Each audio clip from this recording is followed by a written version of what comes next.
اعوذ باللہ من الشیطان الرجیم، بسم اللہ الرحمن الرحیم۔ شروع کرتا ہوں اللہ کے ببرکت نام سے جو بڑا مہربان نہایت رحم والا ہے۔ السلام علیکم ناظرین، آپ دیکھ رہے ہیں یوٹیوب چینل سرچشمہ ہدایت 786۔ ناظرین، آج ہم سورۃ بقرہ کی آیت نمبر 44 کا ترجمہ اور خلاصہ بیان کریں گے۔ ترجمہ: یہ کیا عقل کی بات ہے کہ تم لوگوں کو نیکی کرنے کو کہتے ہو اور اپنے تئیں فراموش کیے دیتے ہو، حالانکہ تم کتاب خدا بھی پڑھتے ہو، کیا تم سمجھتے نہیں؟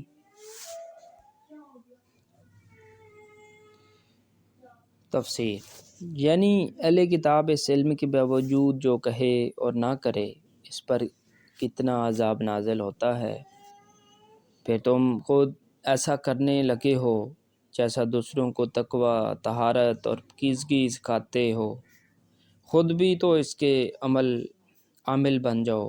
لوگوں کو روزے نماز کا حکم دینا اور خود اس کے پابند نہ ہونا، یہ تو بڑی شرم کی بات ہے۔ دوسروں کو کہنے سے پہلے انسان کو خود عامل ہونا ضروری ہے۔ اپنی کتاب کے ساتھ کفر کرنے سے لوگوں کو روکتے ہو، لیکن اللہ کے اس نبی کو جھٹلا کر تم خود اپنی ہی کتاب کے ساتھ کفر کیوں کرتے ہو؟ یہ بھی مطلب ہے کہ دوسروں کو اس دین اسلام کو قبول کرنے کے لیے کہتے ہو، مگر دنیاوی ڈر خوف سے خود قبول نہیں کرتے۔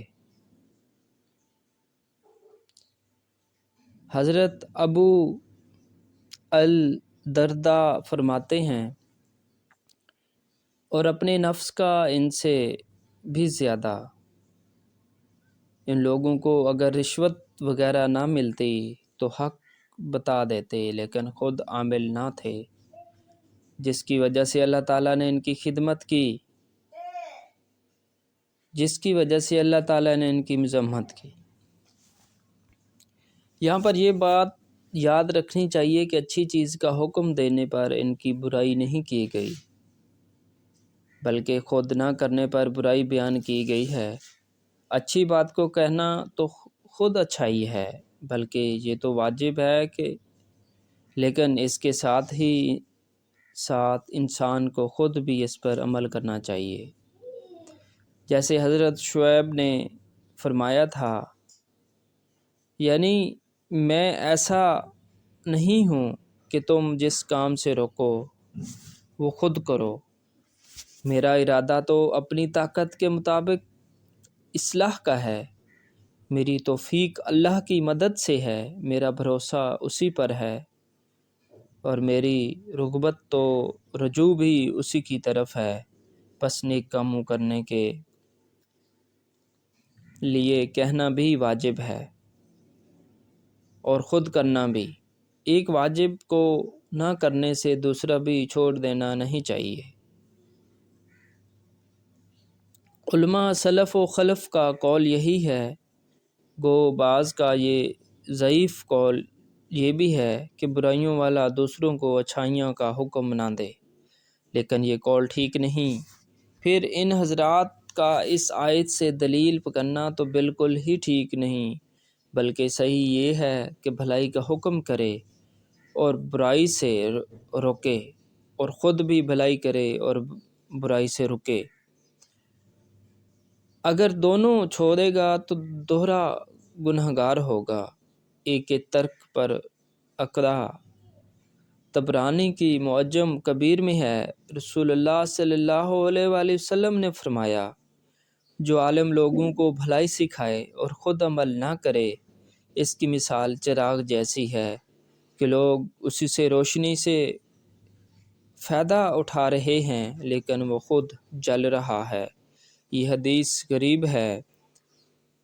مسند احمد کی حدیث میں ہے، رسول اللہ صلی اللہ علیہ وآلہ وسلم فرماتے ہیں، معراج والی رات میں نے دیکھا کہ کچھ لوگوں کے ہونٹ آگ کی کینچیوں سے کاٹے جا رہے ہیں۔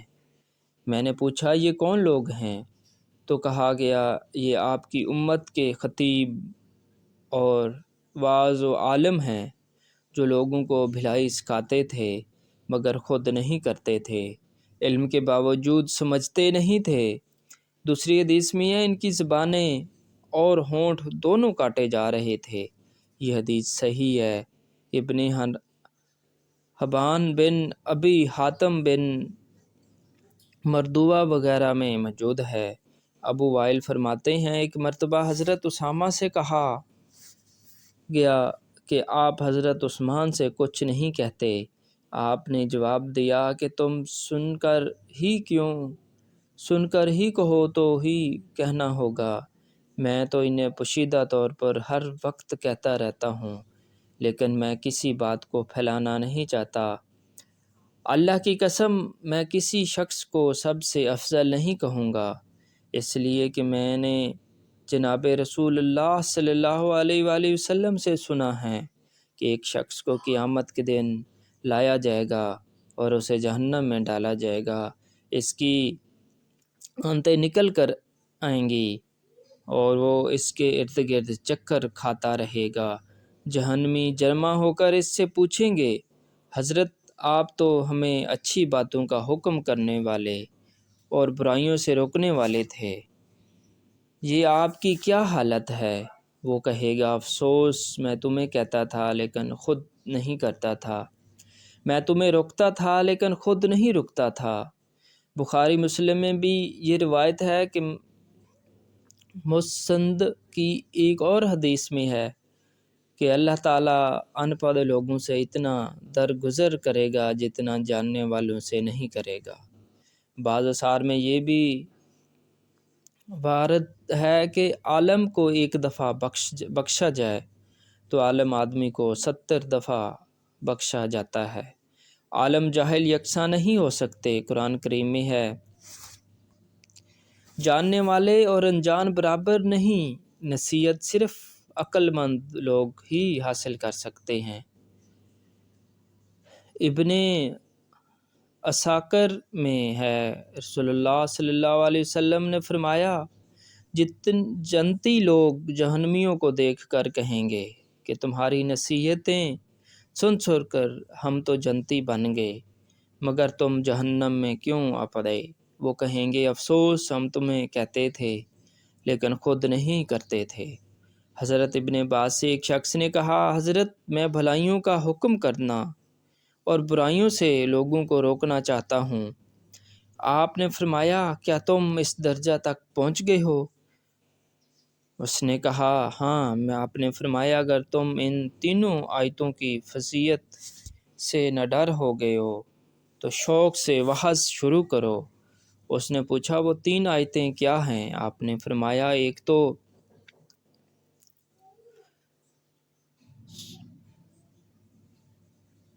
سورۃ البقرہ کی 44، کیا تم لوگوں کو بھلائیوں کا حکم دیتے ہو اور خود اپنے تئیں بھول جاتے ہو۔